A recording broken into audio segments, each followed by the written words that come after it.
Testing. Okay, that works. Great. This is really overwhelming. It's great to see you all. And I hear we have about 90 or more other folks in the cloud. So welcome to all of you. Thank you so much for being here.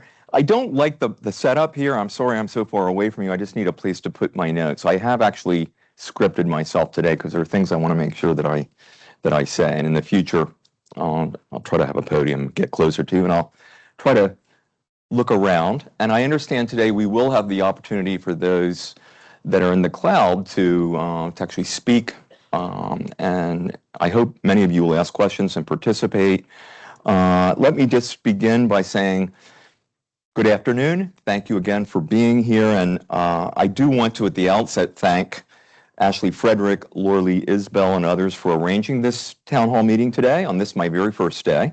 And I also want to thank Ashley for coordinating what are going to be many upcoming meetings with trustees, faculty, staff, students, and community members.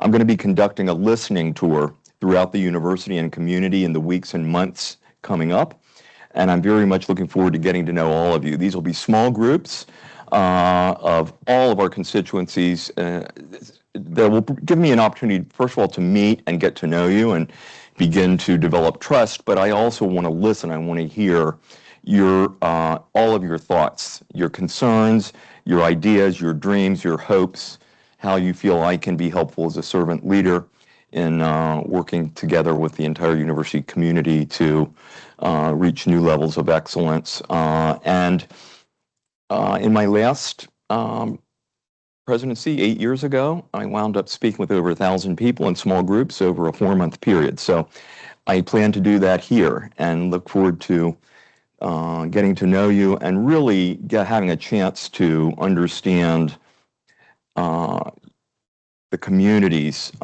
feelings about where we are, what we're concerned about, what we want to achieve together. Because I really do want to be a servant leader and help our entire university move forward around shared values and shared goals.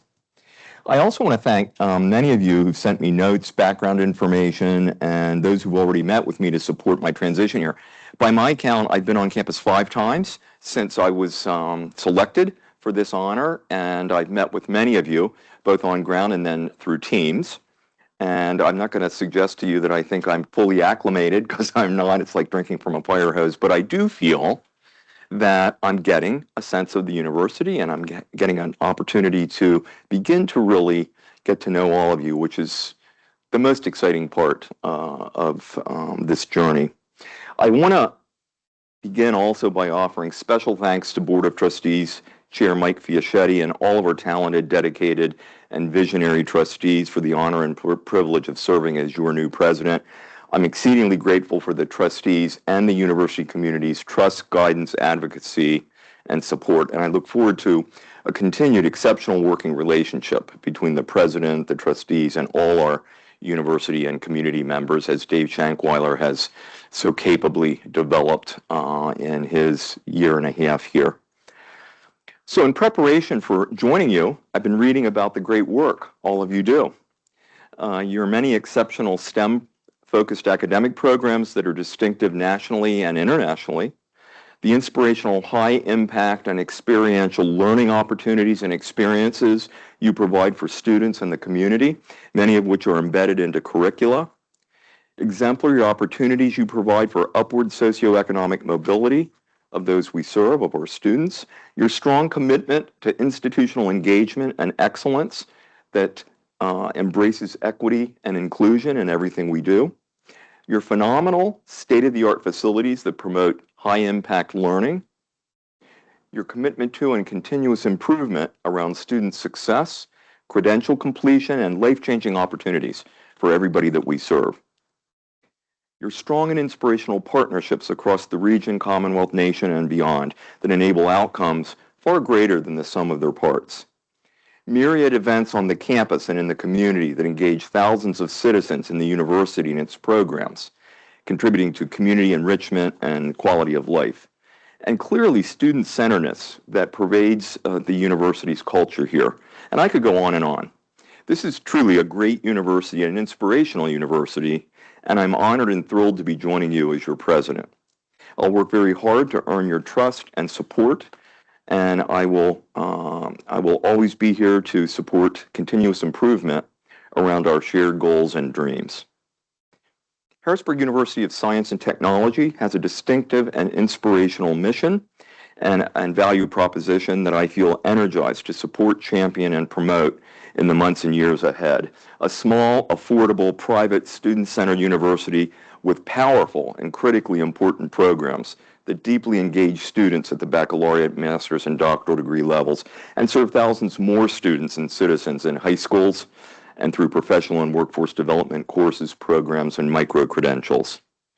A nearly open access mission with many first-generation students whose lives are changed in ways that impact their families, schools, and workplaces, with outcomes that benefit diverse communities across the region, Commonwealth, nation, and the world. These outcomes ripple across generations, promoting social mobility, career, and economic development at all levels.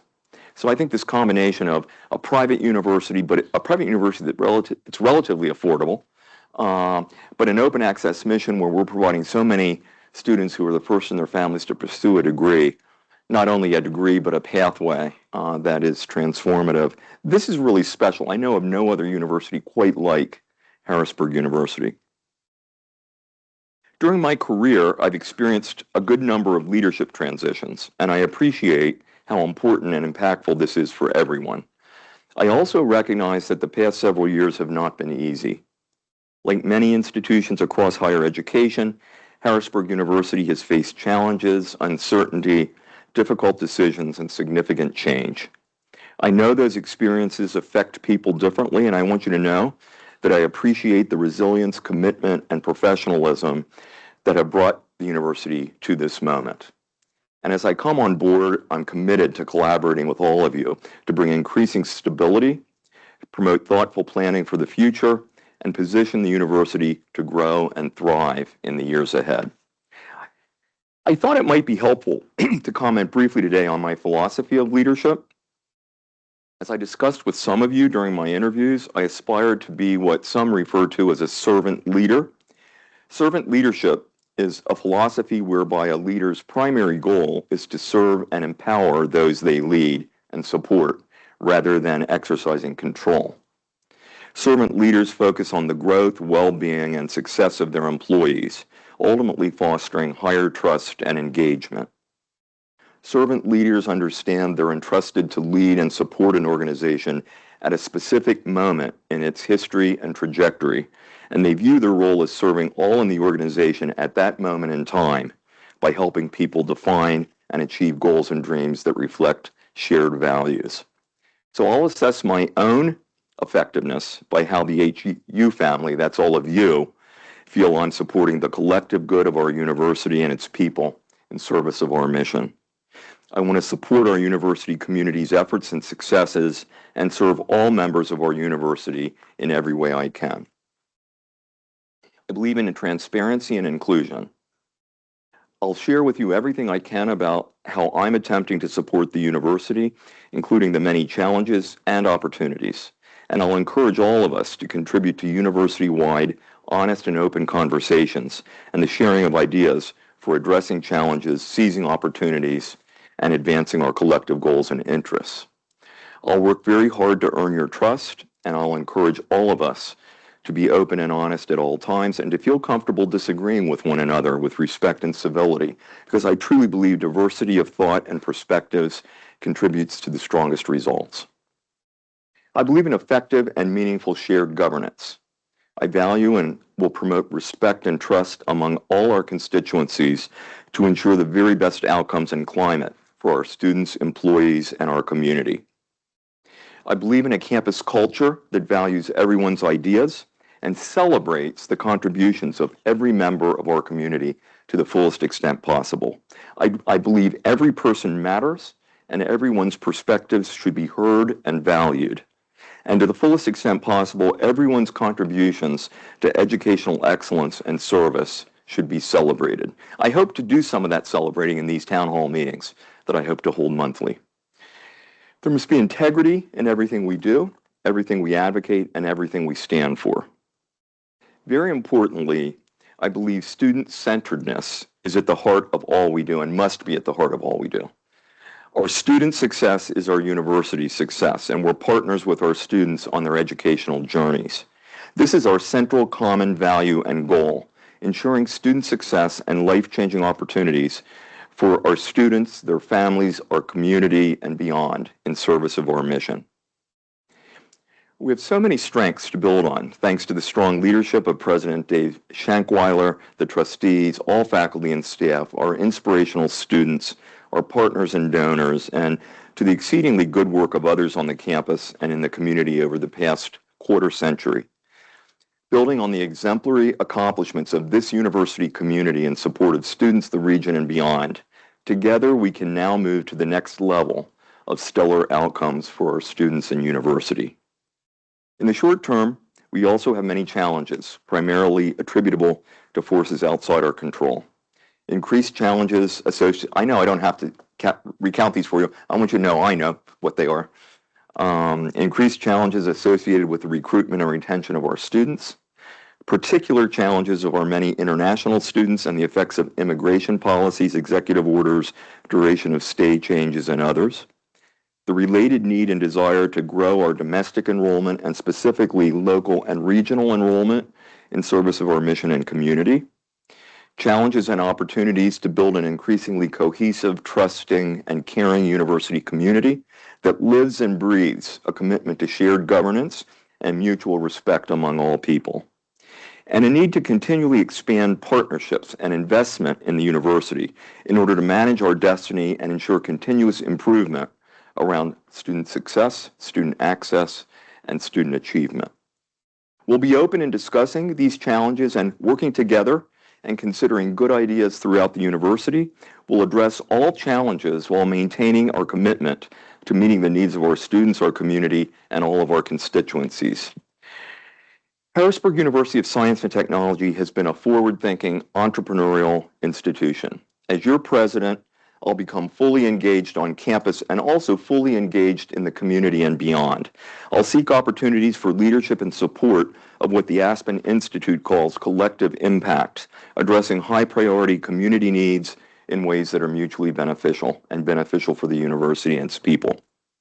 I'll develop relationships that build trust and enable me to be a tireless champion for the university, including its contributions to an increasingly educated citizenry, community and commonwealth workforce and economic development, enhanced quality of life, and bringing visibility to the university's outcomes, transformational opportunities, and needs. I'll seek growing opportunities to consider and develop partnerships that lead to win-win outcomes, partnerships that can deliver outcomes far greater than the sum of their parts. And while there are things we can't control, we have considerable ability to control two essential things that can lead to sustained growth in the university's financial health. The first is growth of our enrollment.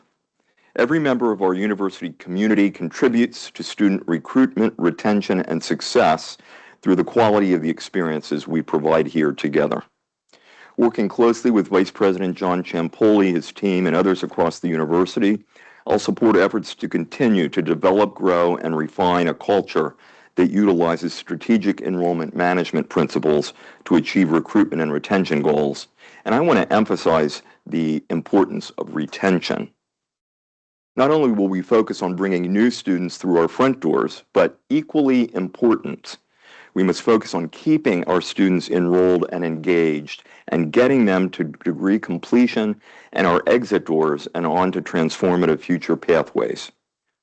Experiential learning and high-impact practices are, of course, central to student engagement, retention, and success, and we must be laser-focused on the use of data and best practice to inform the removal of barriers that keep students from completing their programs and achieving their goals, utilizing practices that are student-centered, including transfer into and out of Harrisburg University of Science and Technology. I want to emphasize the transfer process into and beyond this university must at all times be student-centered. And I will be relentless in emphasizing this point. Student-centered.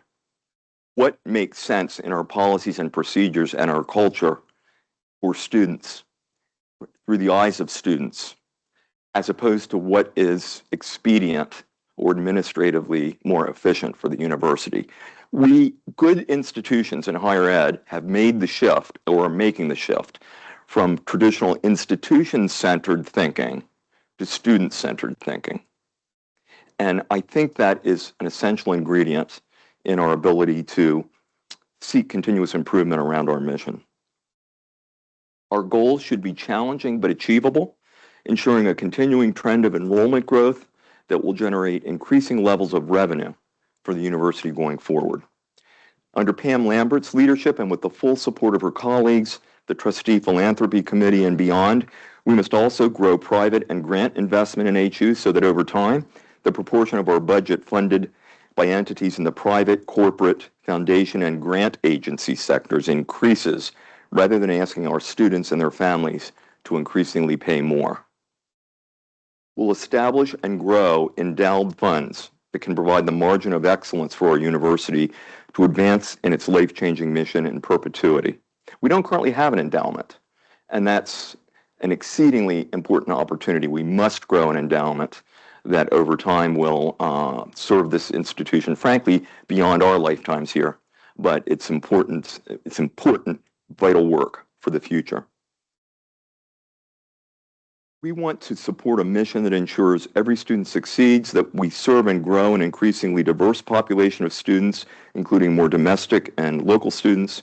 We want to ensure that faculty and staff are supported, including their professional development, and that the university is a full and robust partner with all parts of our community, region, Commonwealth, nation, and beyond.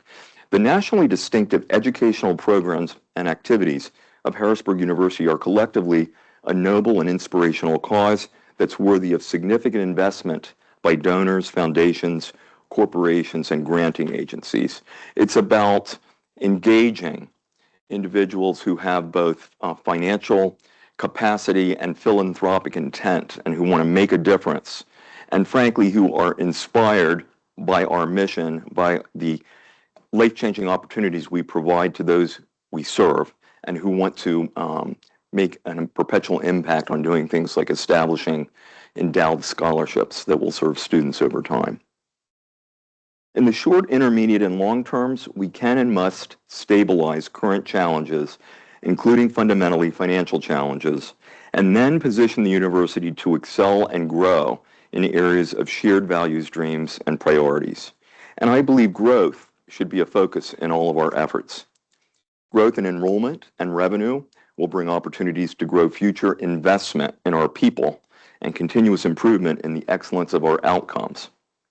Growth in the development of programs that address priority needs of our students and region, programs we can deliver with excellence. I look forward to supporting our faculty, deans, Provost Kevin Purcell and his team, CFO and COO Dwayne Mon and his colleagues and others in support of these initiatives. This is an all-hands-on-deck enterprise. Growth in our partnerships with other institutions to offer programming that's distinctive, that supports educational, economic, and workforce development, quality of life, and provides student-centered educational and career ladders of credentials and pathways for our students and citizens. Growth in our efforts to ensure the success of every student, keeping students enrolled through the completion of their degrees and achieving their goals by using data and best practice to remove barriers and promote retention. And I want to say I'm most impressed with the university's retention plan led by Lauren Edgell and a team of dedicated faculty and staff. In close collaboration with the Student Success staff, the Trustee Academic and Student Affairs Committee, and all faculty and staff across the university, I will support student success and retention efforts assiduously as a central priority going forward. We want to promote growth in our outreach in the region and in the quality of our services to support students and the community. Growth in our engagement with K through 12 students and in our efforts to develop and expand dual enrollment pathways, including new high-impact high school academies serving students from multiple school districts who have common career and program interests and are inspired through dynamic on-campus learning. So kind of the the antithesis of what normally we do and is important that we do with dual enrollment college and high school. It's bringing students from multiple school districts who have a particular interest in a program like cybersecurity, like any of the number of really, really sought after programs we offer, and bringing them here for a cybersecurity academy or an advanced manufacturing academy or a health academy where they are together interacting with peers across multiple parts of our region and are engaged in high impact practices in our inspirational labs, in our incredible, I don't know what they are, but the makerspace, it's like this big. The incredible facilities we have here and being taught by faculty, including senior faculty, who really want to inspire students and who really engage them. And in the process, I've seen this happen in another institution that had this high school academy model. The students get excited about learning because they're in a former life at Community College of Beaver County, we had an aviation academy, high school kids flying planes, getting a private pilot license, working in an active air traffic control tower. It was inspirational. And you know how many of those students in our academies matriculated to complete at the college? 97%. Unheard of anywhere else. And the only ones that didn't matriculate went on to Embry-Riddle or another institution like that. So I think this academy concept that frankly, it surprised me that we don't see more examples of this across the country, but it has such potential here because of the distinctive programs that frankly are energizing and attractive to young people and the incredible facilities. And your already focused mission on high impact experiential learning opportunities. It's a great sort of recipe for, I think, getting high school students engaged and helping them in the process feel an affinity and attachment to Harrisburg University. We want them to think of their involvement in college and high school or high school academies as their involvement in the Harrisburg University family, where we want them then ultimately to think about matriculating and getting on one of our program and career pathways. So I think there's a tremendous opportunity there. Although we're going to miss him as he retires, the impressive engagement of over 1,800 high school students in HU courses led by John Friend and his team will continue and grow in the years to come, which I think is an increasing point of pride for our great university. This includes new student engagement opportunities that lead to more dual enrollment high school students matriculating to the university and advancing, as I said, through our programs and pathways. And we'll also continue to develop successful pathways through collaborations with other post-secondary educational partners. We have a tremendous opportunity to grow our engagement with non-traditional students, including thousands and thousands of Pennsylvania adults who earn some credits but no credential. Pennsylvania is at the top of the list for this. So many citizens with some credits and no degree.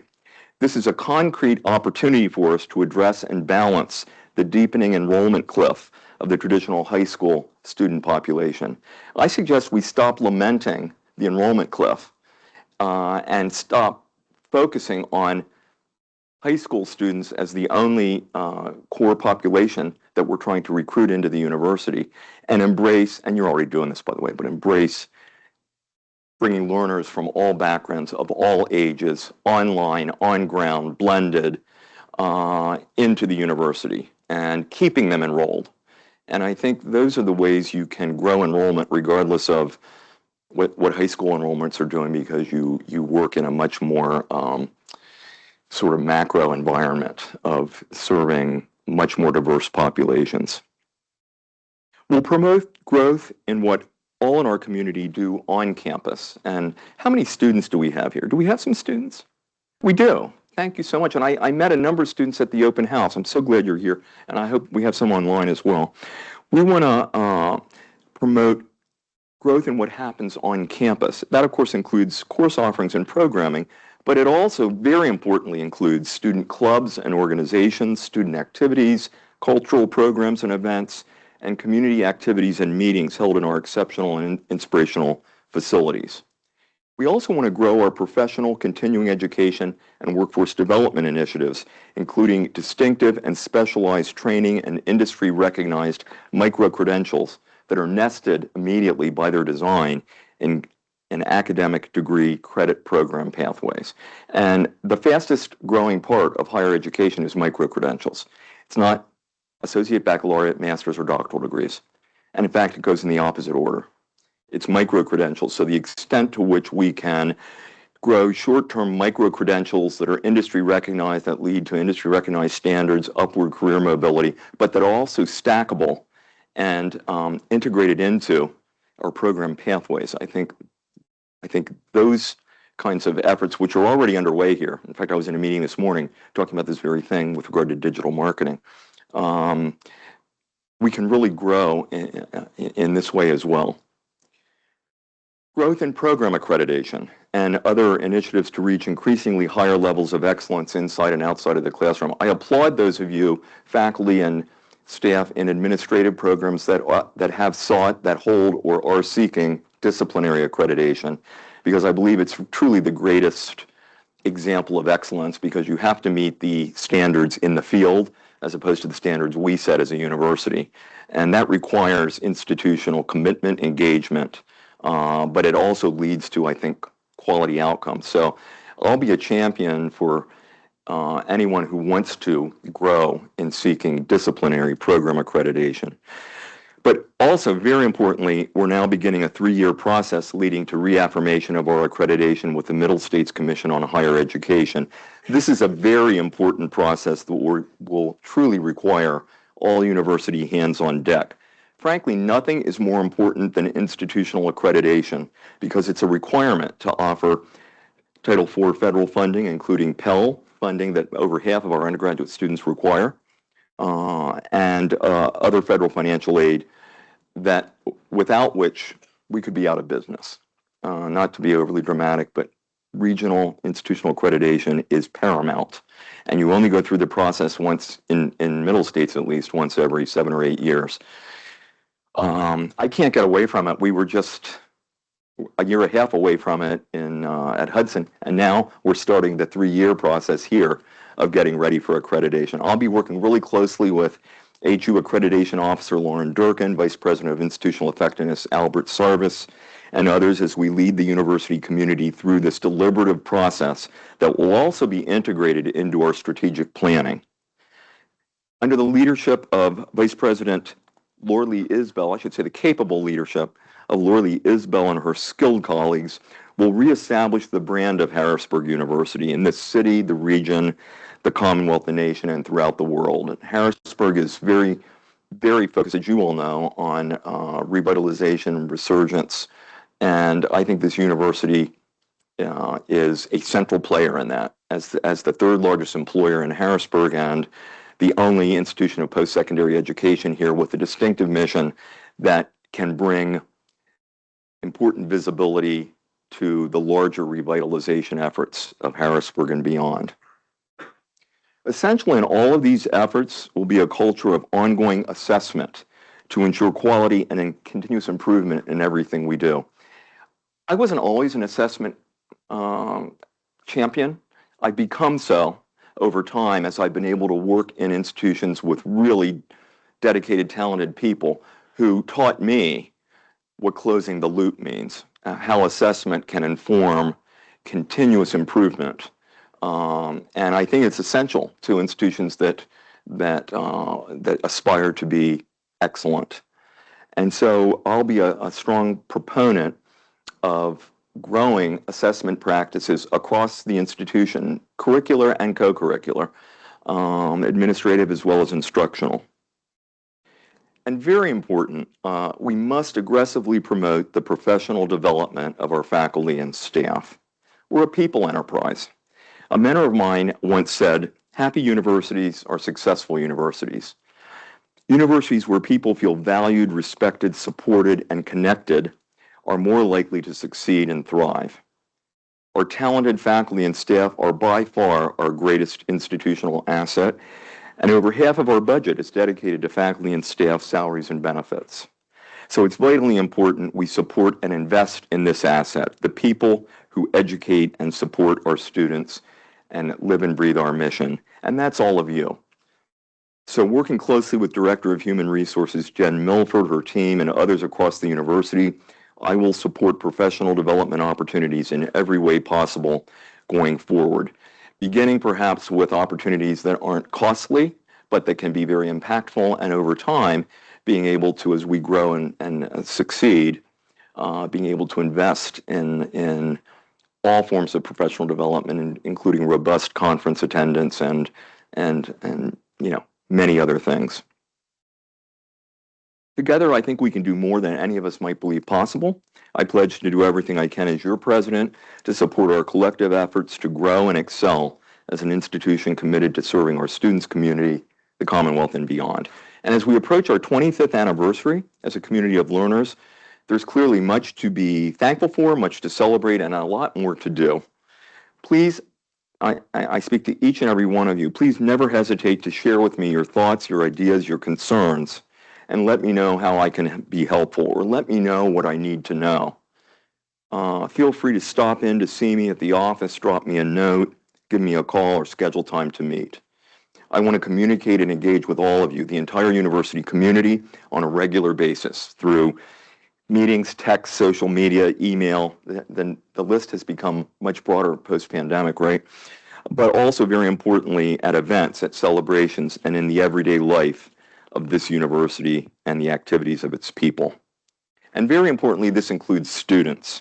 I enjoy almost all parts of my job, but frankly, there's nothing that I enjoy more than opportunities to meet and interact with students.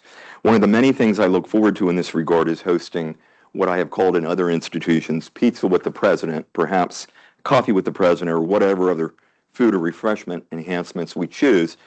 This is morphed at Hudson into pierogies with the president, pizza with the popcorn with the president. But opportunities to meet, get to know, hear the stories, and learn from our talented and inspirational students.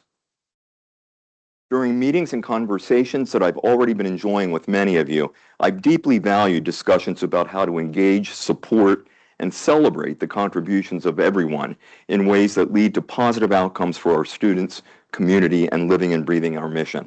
Together, we want to continue to build a connected, engaged, and growth-oriented university community where employees feel valued, supported, and empowered to grow professionally and personally, and students feel loved, cared about, engaged, supported, and inspired. And you know, at Hudson County Community College, forgive me for referring that, that's just where I came from, where I've been for 8 years.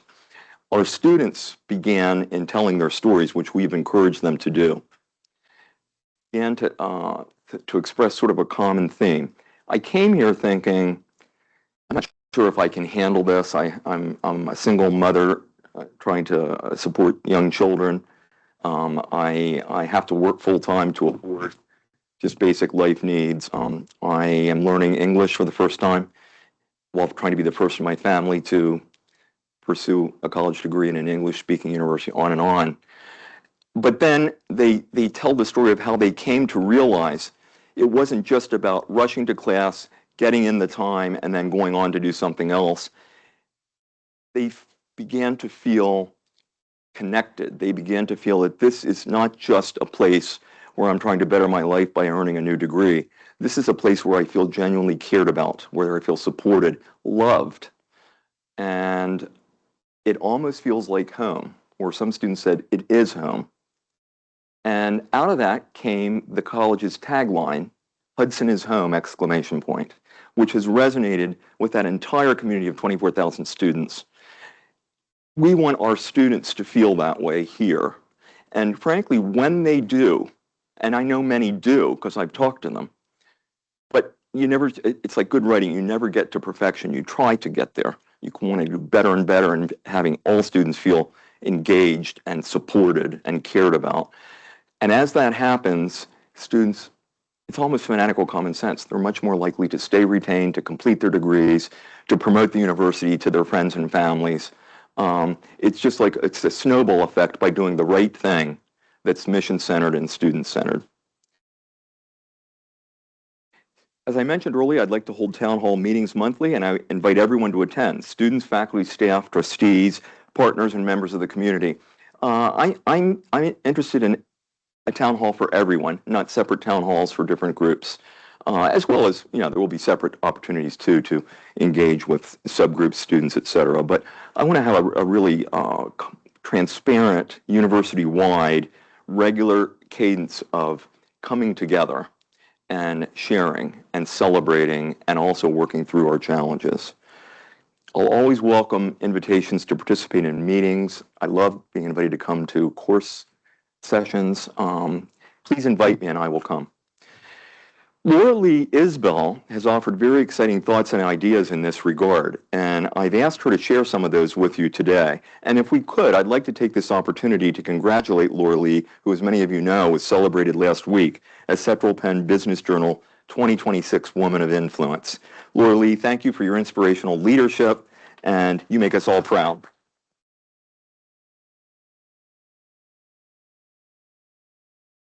Thank you, Dr. Reber, and I appreciate the recognition of that.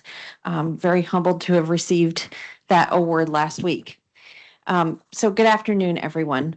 Last week, I had the opportunity to hear Senator Greg Rothman speak at an event, and he was talking about the pursuit of happiness in recognition of our 250th birthday coming up. He talked about 4 different areas that contribute to our happiness and where we find that. And one of those areas was friends. He shared a statistic that I found to be a little sad and disturbing. And he said that only 30% of people in their workplaces have someone they consider a friend at work, which means 70% of people don't have that or find that in their workplaces. I think our workplace needs to be a place, because we spend so much time here and so much time with each other, where we can find that community, that opportunity to share and to be comfortable with the people around us. As I've gotten to know more and more of you here at HU over the past year and a half, I've heard one message consistently come through. And this is a message that is backed up by the employee engagement survey that was conducted by HR over the past year and is being reviewed by leadership at this point. But that's that many of you just want to feel more connected. You want to feel more connected to each other. You want to feel more connected to what's happening at the university. And I think President Shankweiler did an excellent job moving us in that direction. And President Reber is ready to continue that and to expand those opportunities for everyone. So now we get to be more intentional about what that looks like. And to do that, we are launching a Culture and Engagement Council at the university that's going to focus on strengthening those connections, celebrating successes, finding ways for that professional development and growth of our faculty and staff. The council's going to be built around 3 pillars. Professional development is one of those pillars. As we've heard Dr. Reber talking about, it's paramount to the growth of an institution. And so that can take the form of things like faculty and staff-led workshops, maybe a lunch and learn series, perhaps even something like a President's Leadership Academy. Pillar number 2 is engagement and recognition, finding more ways to celebrate the accomplishments of all of you, strengthen relationships, create opportunities for all of you to connect on a regular basis. Because really the goal here is to help you feel connected and to be more engaged, feel valued and appreciated. Pillar number 3 is health and wellness. Healthy organizations are built on healthy people. So the mental, physical, and emotional well-being of all of you is really important to the success and the forward motion of this institution. So we plan to start this by establishing a core group of faculty and staff who will participate in this council. Then we look at how we can expand that out to subcommittees who can participate in bringing ideas to life and making sure that everything that we plan turns into action. We're really excited to share that the council is going to be co-chaired by several people who have agreed. Julie Doxey, Department Chair and Associate Professor of English, Emily Lupi, Assistant Director of Career Services and Employer Relations, and Jen Milford and Jen Fleeg from Human Resources. So a special thank you to all of you for being willing to step up and lead the council and really bring this to life. So as I mentioned, they're going to convene an initial group of faculty and staff, and then we'll expand that participation over time. This really isn't about just launching another committee. We don't have an office that has the capacity to take on what this type of work includes. And so bringing together a community who wants to work together, find ways to collaborate together, and really to stay here at the institution and to help all of our employees do that is really important. It's about creating a stronger Harrisburg University, a place where professional growth is encouraged, a university where we celebrate accomplishments, and a university that promotes well-being and a healthy work environment, and a university where you feel connected to one another. Over the coming weeks, you'll hear more about the council, so look for an email that will come out about ways to get involved with that. The strongest cultures aren't going to be built by a president, a single person culture, even a council. They're created every day by each of you when you choose to encourage one another, to support one another, and to build something bigger than ourselves. So we really look forward to you engaging with us and participating with the Culture and Engagement Committee. And we invite you to be part of that journey. Thank you.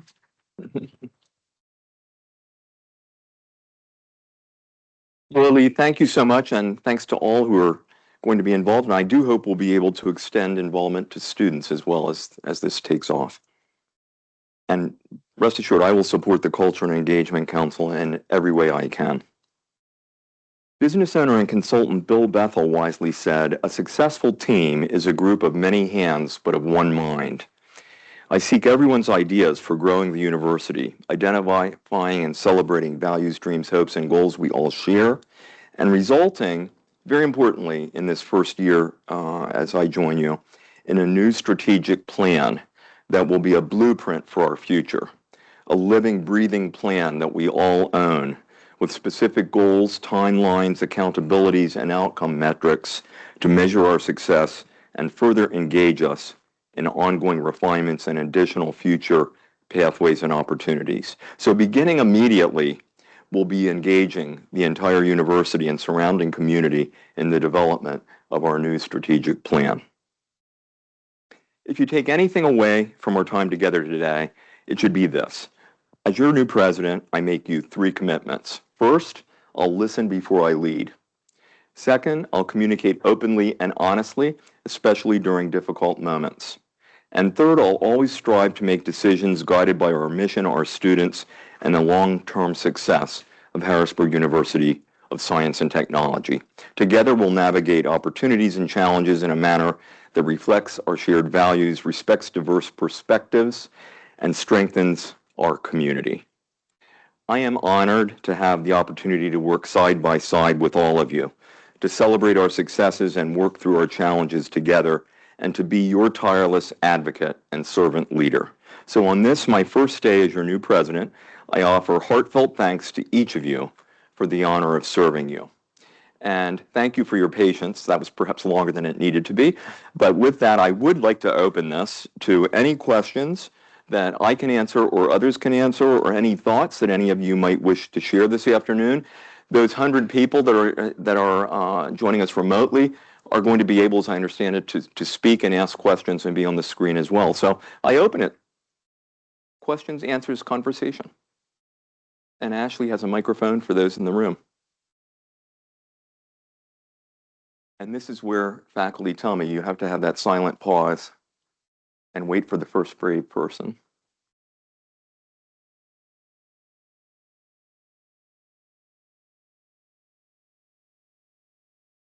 Or anyone out there in the cloud as well. There we go. Thank you.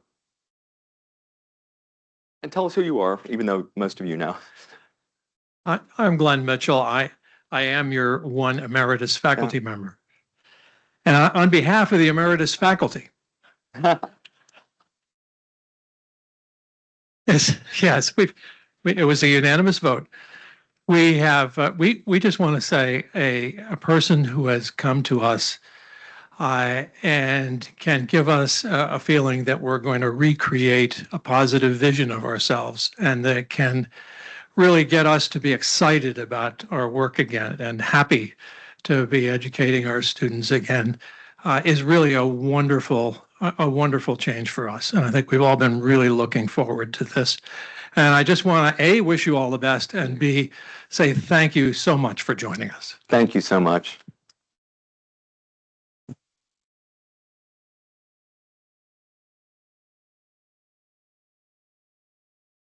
My name is Thomas O'Donnell. I'm a student, but also working here with everyone. I do want to add on to that. That I believe in the past with our previous president, we never saw him, and with Dave Shakeweiler, we did. He came to all the events, and that was important. And I think all the students rallied behind that. And I believe your initiatives to be more student focused is very appreciated, and we hope you have the best time here. Thank you so much. What are you studying? Engineering and mathematical sciences. And what do you hope to do after Harrisburg? Currently, I'm working with the Stormworks team with LJ. Cool. I don't know exactly where I'm going, but I know LJ will put me in the right place. Fantastic. Thank you. You have someone in the cloud there? No? Maybe not. There we go. Hi. No? Is it my turn? Yes. That was my turn. Yes. Okay. As the oldest faculty in Harrisburg University, of course, age-wise, perhaps not, but I have been in Harrisburg University from 2004, the second year that the school, started. I welcome you, and I really appreciate the way you want to shape. Of course, we were working on the culture, and with Dave, coming in, we changed the culture to some extent, and I'm so uplifted today that you are very much, of course, I'm teaching management courses, and I totally understand that the concept of servant leadership, transformational leadership that you are at this moment in the history, of course, of this institution. I will get a private appointment with you to bring my experiences of 20-something years to you, if you allow me, and that will be my honor to share my experiences and everything with you. Thank you very much, sir. You are more than welcome to Harrisburg University of Science and Technology. Thank you so much. I really look forward to talking with you and maybe convincing you to write a history of the university. we will talk about it, yeah. Yeah. Others? Here, right here. Thank you. I'll second that. We're very excited that you've joined us. As far as the academies and things like that go, what kind of timeline are you looking at, and when, what kind of decisions are being made on which ones would be the initial academies? You're Matt, right? Yes. Yeah. I really enjoyed the conversation with you. I'm sorry? Yep. I would love to get it started as soon as possible. If there's someone or a group that really likes this idea and perhaps wants to champion it and to try it, I'll support moving forward right away. We'll want to get the support of John and his team, but and I'm willing to be personally involved. And I know you and I talked a little about this, and I think you were pretty excited about it. So, Matt, let me know. part of that question then is how much are you looking for those different programs to get initial leads from across the university, and whether you already have contacts that you might be asking to come in who have experience and have already built academies? Well, I certainly have contacts. I have folks that can come in and do that, if that's helpful. I think the central questions are, where do we believe would be a good place to start? It should be a program or a career interest that is likely to resonate with high school students and we would need to know that we have faculty and staff that are committed to, frankly, a lot of work, because what we're talking about is if we can, busing students from multiple school districts here for the time they're here several times a week, and it can be configured in different ways, but basically for 20 hours a week, or for half of a weekly school schedule, and then engaging them in not only instruction but really high impact experiential opportunities. And so there's an administrative commitment in terms of just taking the idea to school districts, trying to build support for it, trying to find ways to make it possible for students to be transported here and back, designing the experience, et cetera. So it's not going to start tomorrow, but what I'd love to do is, if there's interest and sort of an area that we'd like to start in, and it could be any number of, any number of programs here I think would clearly qualify. I'm happy to work with whoever is interested, and let's give it a try. And I'm happy to go out and talk to superintendents and school boards about how I have seen this work so successfully. You know, when we did it at Community College of Beaver County, and did I mention that it was a retired Air Force colonel that came up with the idea? Oh, so CCBC has this incredible aviation program that's considered one of the best, maybe the best, among the community college sector in the nation, and a long history of it. We hired, just serendipitously, fortunately, a gentleman who was a retired Air Force colonel, an incredibly dynamic person, really accomplished, but also loves students. And he came up with this idea of, let's have an aviation academy. And that's how it all got started. And but I can speak about the fact that, you know, what's really special about this model, and it can morph into different kinds of characteristics, but what's special about it is it gets young people excited about learning. They love it. They look forward to coming here and interacting with their other peers, and they develop this network, and they're doing really cool stuff. And that's key, because that led at CCBC to, through their own stories, high school kids that never thought they were going to college, never really were encouraged to go to college, realizing they want to go to college and going to college and having life-changing opportunity. And fortunately, at that time, it was under President Obama, and his administration had created, some of you may remember this, a dual enrollment Pell experiment, where they really they invited a certain number of institutions that were doing things like this to participate in an experiment whereby the high school kids could use Pell funds for the experience. And the intent was to make Pell, to extend Pell to dual enrollment high school kids. Unfortunately, that never happened, but we were the only school in Pennsylvania that was invited to participate in the experiment. And so we were able to bring Pell funds to students from poor school districts like the Aliquippa School District. And what I would want to do, if we tried something like this, is also work with Pan Lambert and others to raise money to create a scholarship fund that can make it possible for any high school kid who wants to participate to do so, because we want to charge probably full tuition for this, because it's expensive. But to answer your question, reach out to me. I'm ready to start. Let's try it in one area if we have the interest and we think we have the capability, and we'll work on it and launch it, and then measure the success and decide if it's something we can expand. Awesome. I'll mention that that I didn't mention in my meeting. It was actually the biotech camp, the 2-week camp here that I did. Yes. Way back when, that got me to come to Harrisburg University in the first place. I don't know how many other students had that experience, and it was the reason they came, but I would have gone somewhere else if we didn't have the nano biotech camp here that I took. So there you go. Excellent. Others? Thank you.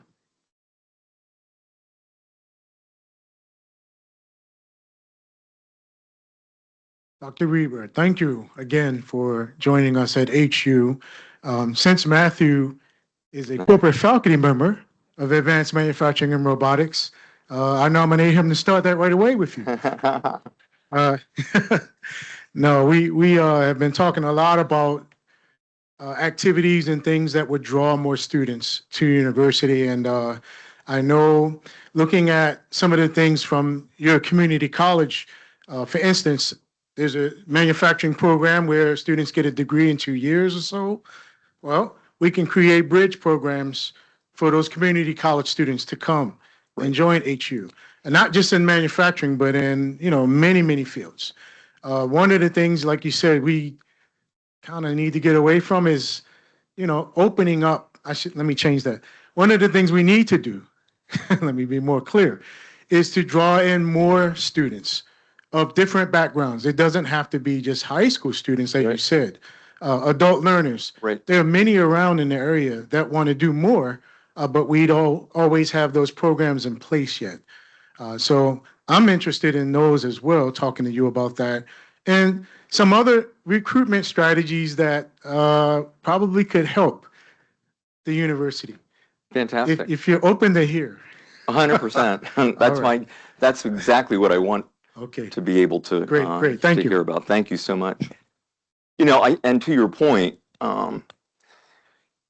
there's so much opportunity here for us to partner with community colleges, Hack, Reading Area Community College, others, but also with other four-year and graduate institutions. So I was fortunate to be involved 3 or 4 years ago in a year-long project sponsored by the Aspen Institute and the American Association of State Colleges and Universities, ASCU.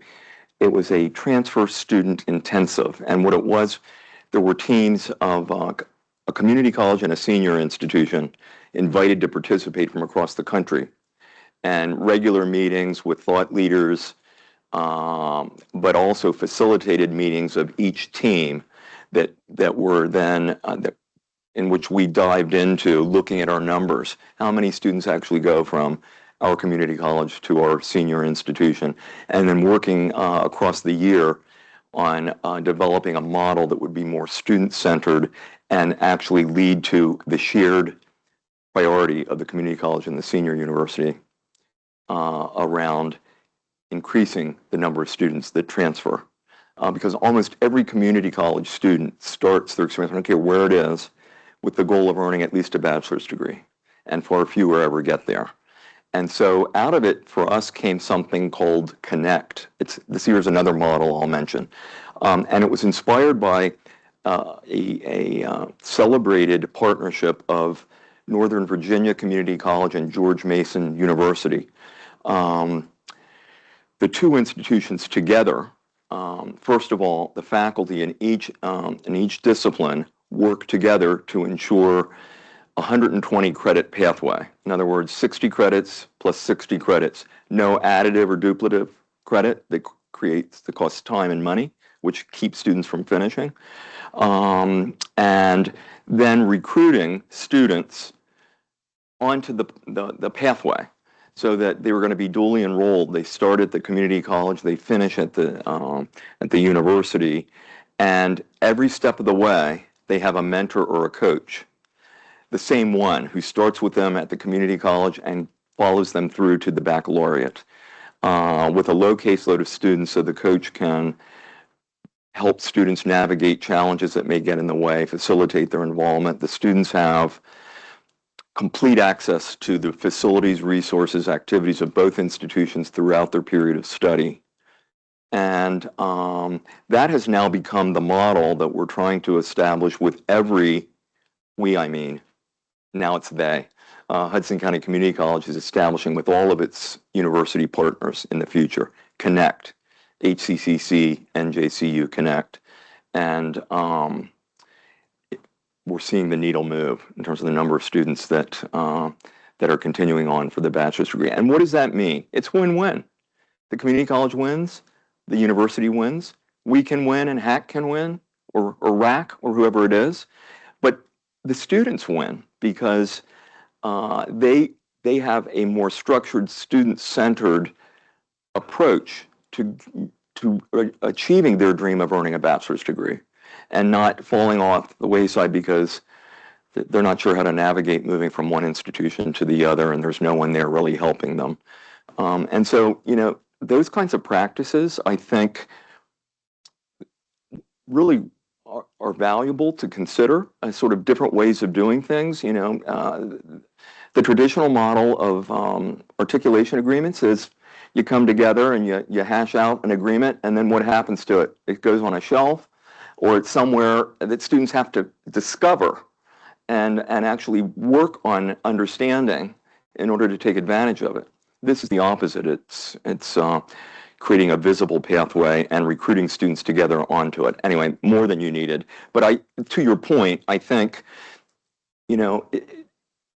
it's valuable for us as a community to think about each thing that we want to do, whether it's building transfer partnerships, high school academies, how we're going to approach keeping more of our students enrolled and growing our enrollment, approaching each of those, thinking outside the box, looking at really some best practices out there that do it very differently than what has been the traditional model. And you're already doing a lot of this. One of the reasons I really got excited about this opportunity is how distinctive this institution is in its mission that's so focused on high impact experiential learning and in areas that are really powerful. So I'm really energized by all the opportunities. Thank you for that. Others? Yeah. Okay, very good. Very good. We'll talk. Others? Anyone else out in cyberspace?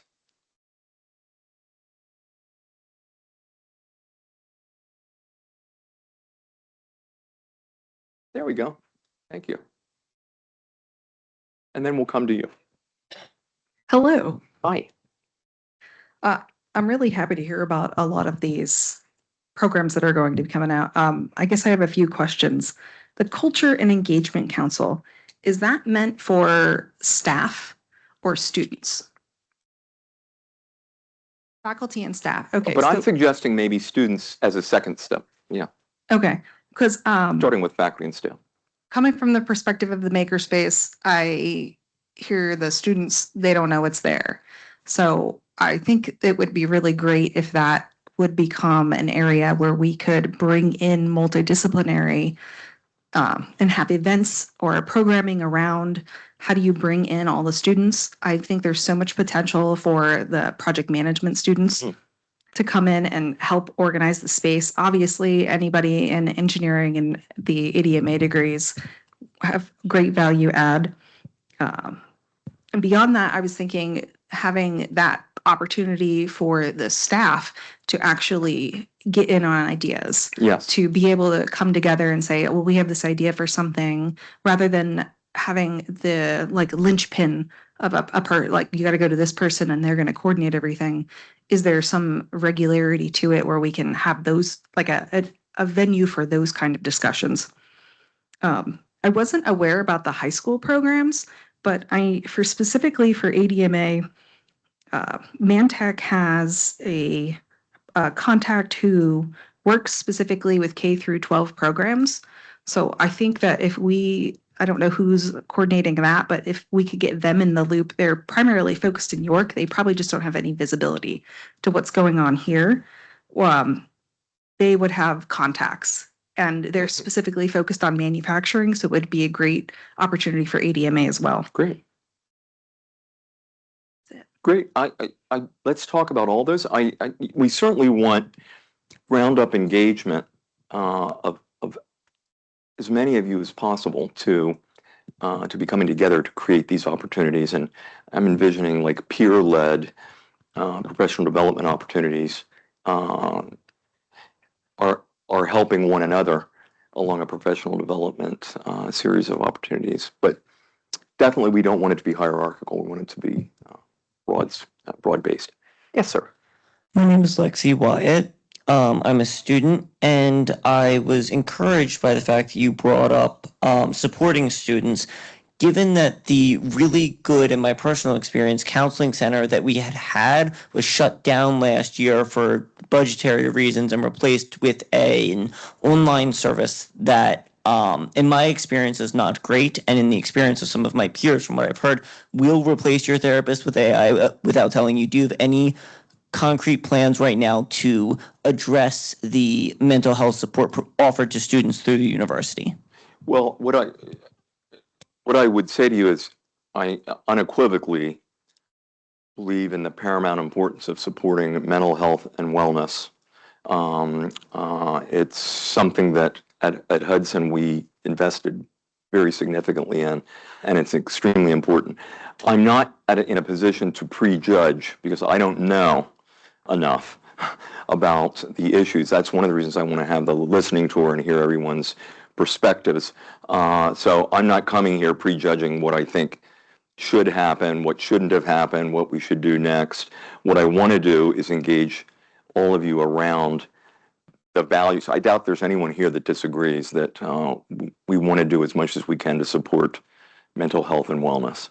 How we want everybody's engagement around how can we do that, and how can we improve upon what we're doing. I'll share with you something that we did this at Hudson. I'm sorry, I keep talking about my past experience. Soon I'll have enough experience here, and I'll be talking about what we're doing here.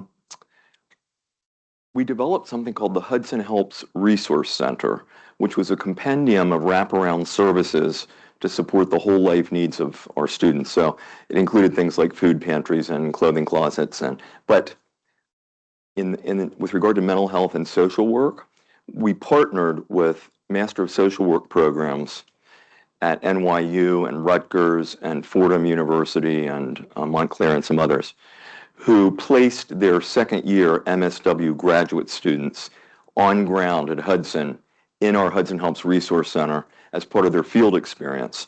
And they were actually supporting students one-on-one for 6 months to a year. It didn't cost the college anything other than we did invest in their professional development, but it was part of their field experience. It was part of their curriculum. And the students, the graduate students, over a period of years as this grew, reported that this was a rich learning experience because they were working across a whole range of issues in support of our students. They had licensure pass rates that were like through the roof because of the value of the experience. And the college had 15 MSW graduate students on ground supporting our students with social work and mental health counseling. We couldn't have afforded to do that by hiring 15 people and paying their salaries and benefits.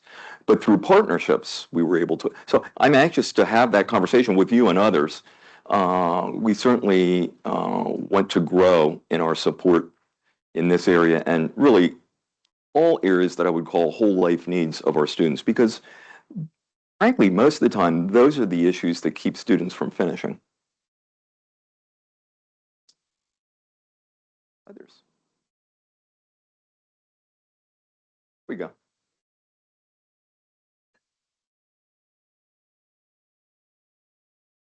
Dr. Reber. Call me Chris, please. Chris, this is Majid, computer science professor. We really appreciate. I'm a little bit younger than the older guys that showed up. Came here from Colorado 13, 14 years ago, fell in love with this dynamical system, and I'm stuck. Okay, so you're the fourth president that I've seen, and I've been, in this spot talking same stuff every time. And I always come next day to check if my badge is still working. So these are the notes that I give. Otherwise, I wouldn't bother to say anything. So one of the things is that the group that you're talking to, the faculty and the staff, away from the talk in the cloud and the dreams and whatever you said and whatever your experience in Hudson, college, which makes sense because if you have ever heard somebody comment in your hiring, if he made it there, he can make it here. That was me. It's still, you are talking to a university that crashed multiple times. Till now, nobody said anything about the finance. So far, we know that Dave was going around getting donations to pay some bills and salaries. And that's very important to know where we're at on this. Mm-hmm. The group that you're talking to, like many of these guys who are here, and this is about systems. System can carry people for a long time. The Roman Empire carried their citizen thousands of years. They're still bragging about, the Colosseum and stuff. System can crash. And the survivor of these systems are the people who are carried by their people. Mm-hmm. This university was carried by these guys. Right. 5 years, no increase in salary. 5 years, cutting benefits. 5 years of a lot of stuff. So we crashed multiple times, and we're rebooting computer science with the new restructuring and leaders. And we want to know where we're at this point financially. We used to talk amongst each other and say, well, Dave Shankweiler grew up here. He knows the business. The guy can walk around the corner and get you like half of the salaries for next month. So we would love to hear from you or from your CFO about where we are right now. Because the only precious assets, not this building, not the lab, not the fancy stuff that in the lab, are the people who carry this. This building in an hour is going to be empty. And people are going to go. And my fear as a leader, I led a lot of programs, I built a lot of programs, is that I might lose somebody, a faculty or students. Right. So that's the big asset, and we want to hear something about this. Okay. I Thank can you. Let me give, I'll give it my first try. Is Dwayne here? Dwayne? Yeah. Oh, there he is. Why are you sitting so far away? So, so look, I hope, I apologize that I broke the... No. That's important. Look, so my comments this morning, one of the reasons I scripted myself, I wanted to make sure I covered some things. And so fundamentally, I think the solution as we go forward is going to be a function of everybody in this room. I'm not going to fix this problem. Do not think that I'm here to fix the problem, because I can't do it myself. Nobody can.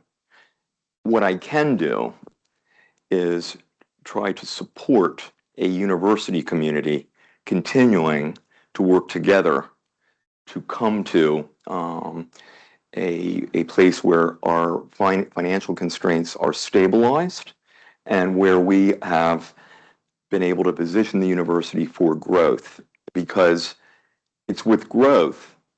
There's some fanatical common sense here. When we grow our enrollment, we grow our revenue, we grow our financial strength. And when we grow our financial strength, we now will have new capacities to invest in the things all of us believe in. Appropriate salary increases, expansion of benefits back to where perhaps they used to be, investing in quality, investing in all. You wouldn't have to convince me of the importance of virtually anything that you might think is a good idea. My job is to help the whole HU family, define what it is specifically that we want to do going forward. What are going to be our overarching priorities in our new strategic plan? Because we can't be everything to everyone. What are going to be the priorities for stabilizing finances, growing enrollments, growing revenue, and investing in the future? And then together, supporting one another through things like, I threw out some ideas today, just to sort of illustrate things that I've seen that could work, that didn't require the traditional investment to make happen, but that could happen through partnerships, through different ways of engaging with people that are more likely to lead to their matriculation, but also, frankly, keeping more and more students enrolled. We've had 6 record graduating classes in the history of HCCC in a row. That's what it's going to require. Now, Dwayne, let me give it a shot, and then I'm going to ask you to critique me and add to it. So, look, over the last couple of years, the university has made tremendous progress from a structural deficit, what, 3 years ago of 12, 17? How many? 16.5 million. $16.5 million deficit to a small surplus a year ago. And we just had a new budget approved that I think, based on everything I know, is realistic, challenging but realistic. And we believe that that we're at a place where we can continue to control costs while trying to navigate to new opportunities for growth. And that's what it's going to require. The solution in my listening tour, if I'm hearing people say, well, what we have to do is invest in this, that, and the other thing, and lots of new people, I'm going to have to say to you, we can't necessarily do that up front. We'll find ways to get to the place where we can do that. And that means growing enrollment and finances. But I know we're working through some of the current issues with our facilities, with our bondholders. I am cautiously optimistic. I think that's going well. I think it's being guided by well-intentioned, good processes. I think we're going to come out of that my hope would be we're going to come out of that with a new structure for our bond payments that are realistic and that will allow the university then to continue to stabilize its finances. And we're also seeing some new enrollment growth opportunities. Now,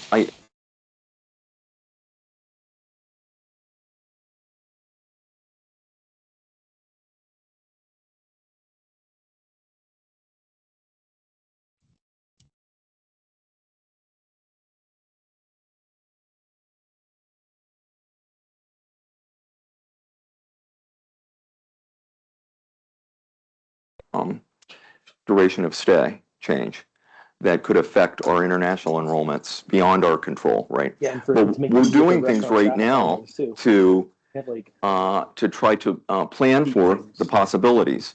Meaning we've just doubled the investment in this year's budget. Could you turn your everybody on the cloud can turn off their mics, please, because we're getting interference.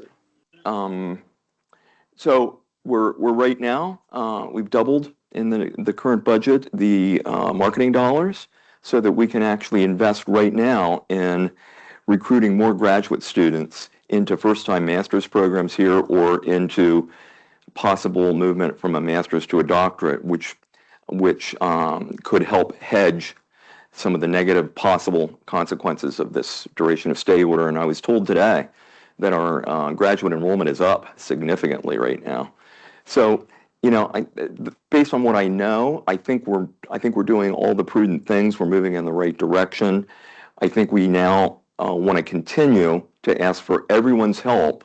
And I know I really get the fact that it's been exhausting for everybody. And, everybody here is a hero in terms of having weathered this. And, you've done it in a way that it's still very clear to me with the outside eyes I have.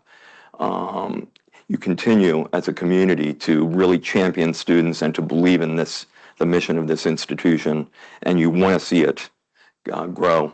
And that's exceedingly important. So I'm cautiously optimistic. I think we're on the right path.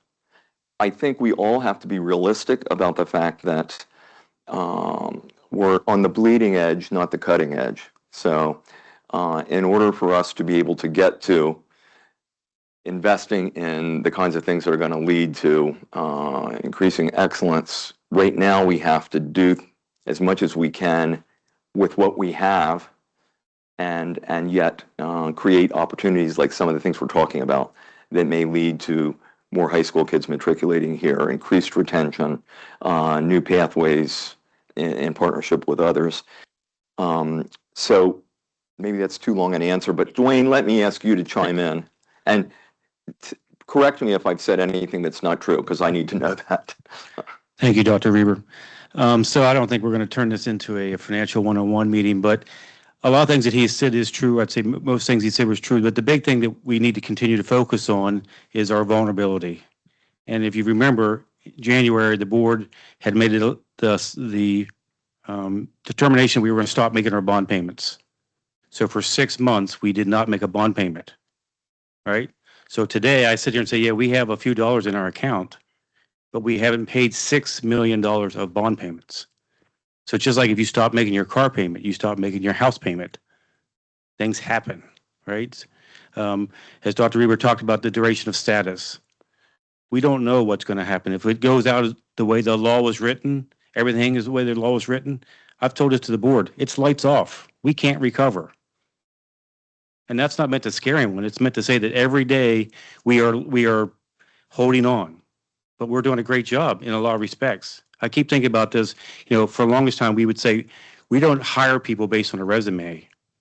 We hire them based on a character. Because in this organization, it takes a character to keep this place going. We're the first university in over 100 years. And you say, yeah, you've been saying that for 25 years. It hasn't changed. No one's been crazy enough to do that. We've done that. And we will, with time, we will get these bonds restructured. We will get our financial house back in order, and we'll be thriving. It just takes good people, and we have a whole room of good people. And I just continue to ask about the questions. We're going to have a small loss this year. If the bonds don't get restructured, we're going to have a big loss next year. But the important part is we have enough cash to get through it. We have enough cash to pay our payroll. We have enough cash to pay our electric bill. Damien and Eric today, I said to him, hey, turn that heat up a little bit. Yeah. I don't need people to be sitting around going, I'm cold, right? I'd rather you complain about you a little bit hot, because to me, being a little bit hot and still getting a paycheck's great. So Thank you. come to my office anytime and we'll talk about numbers. Now, Thank wait a you. minute, Dwayne, talking about numbers. So it's like 98 out there and you're telling me you're turning up the heat? We're turning down the air conditioning? I might as well say this while I have everybody. If you have a window office, put your blinds down. Well, Thank you. Thank you, Mr. President. Yeah. For letting this, Yep. answered.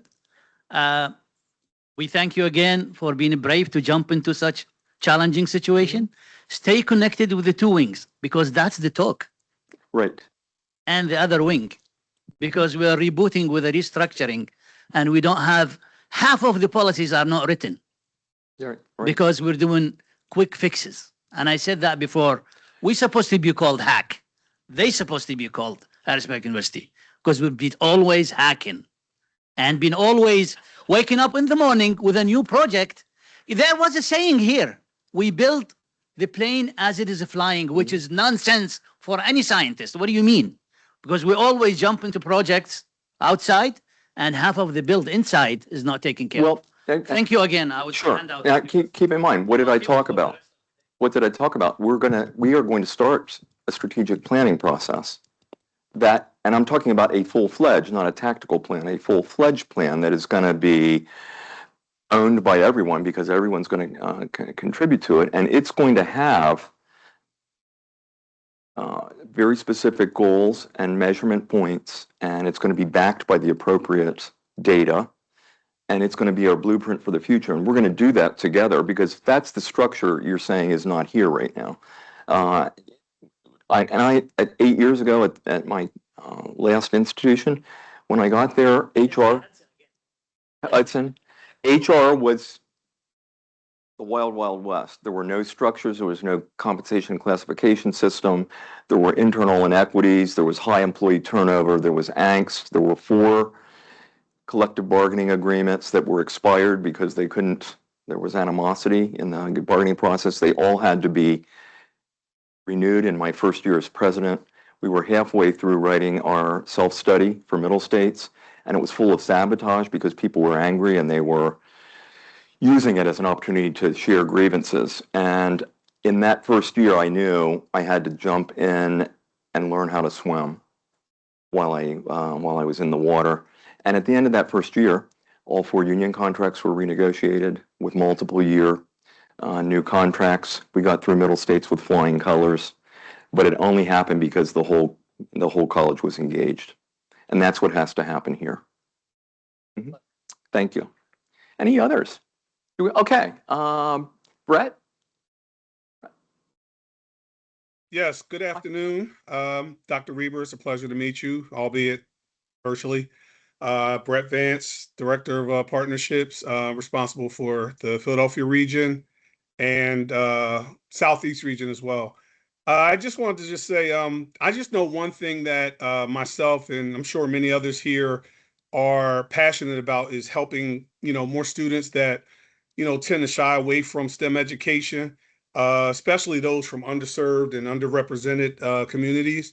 Realizing that they have like the opportunity to pretty much just change the trajectory of like their lives, their families' lives. So how do you see like our university becoming more visible, like and engaged, as far as like working within communities, and getting just allowing for students to have the opportunity to not just know that HU exists, but they have a sense of belonging and there's an opportunity for them to be more involved with the presence that we have in these communities.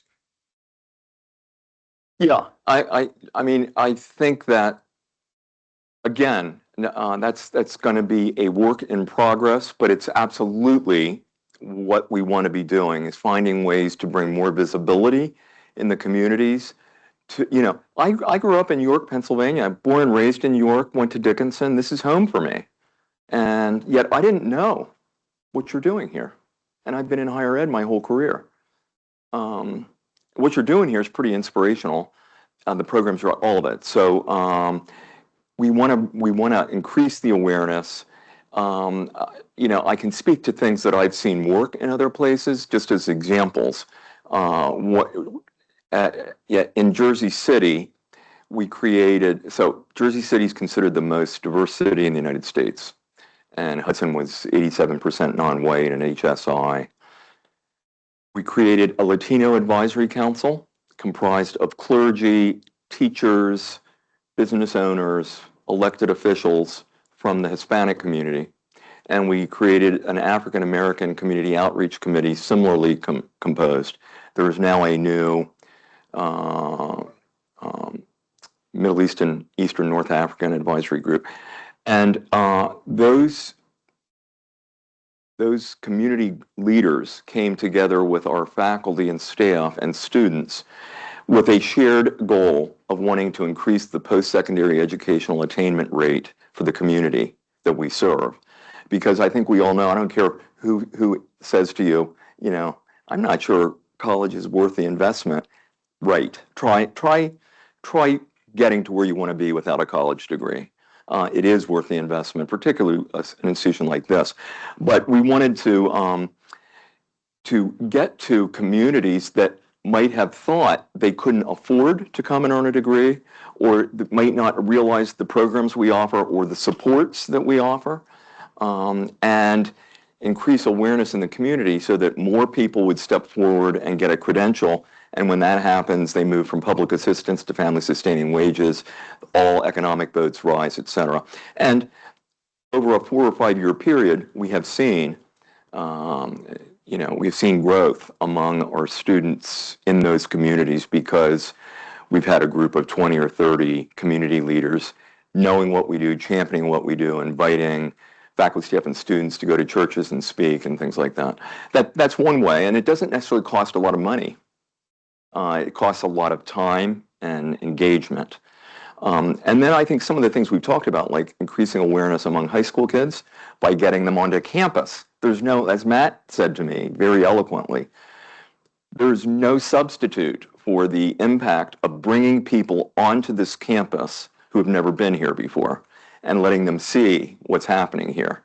We want to find ways to do that because that's going to help demystify the opportunities. So I think it's, you want to look at all the possible ways. I envision myself really being out there and finding ways to get involved in community organizations where we have the opportunity to bring value as a university and developing trust and new relationships that can then lead to wonderful outcomes, some of which, I mean, look at what's happening with Select Medical here. I mean, there are so many probably opportunities out there that just require building trust and bringing engagement and bringing visibility to what we're doing. I try to be relentless with social media. For all the challenges, the extent to which we have our images, our pictures, and we're celebrating people on social media, that that raises awareness, and I think we want to be very, very focused on that. And we're already doing that, but I believe in the extent to which we can ramp up bringing the message through the channels that our prospective students are using. It's not necessarily requiring us to invest in billboards or commercials. So, I think it's about trying to do all those things as we're able. Many of them don't cost a lot of money. They do cost involvement and engagement. And then over time, it's like a snowball. More people become aware. They start to tell others about their awareness. One final thing I want to mention is I don't think there's any better marketing strategy in my experience than having students tell their stories. Folks, that is much more compelling. When our students tell their stories and share them with the community, that's infinitely more compelling than what I as president say or what our brochures or our website says. So I think we want to encourage the opportunities for students to tell their stories, to talk about what this university means to them, how the experience they're having here is changing their lives, and having that be evident on our website through videos and in everything we do. Let's bring students front and center and have them talk about what this university is and what the opportunities here are. Those are just things that come immediately to mind. I'd like to hear your thoughts. Any immediate thoughts you might have, Brett? Well, the first thing I always look at is our neighboring institutions. And just as you mentioned, just when you talk about certain, whether it's church events or if there are things around health-related technologies, and just us setting up tables just to be a part of these community affairs that doesn't cost money. It's just about presence and just at least being able to say, hey, we're wearing our HU paraphernalia and putting it out there and getting people to ask more questions as we are involved in whatever community related events there are. I mean, I've actually been trying to enroll myself in some of the events that take place just to throw my shirt on and basically give people an opportunity to learn more about HU.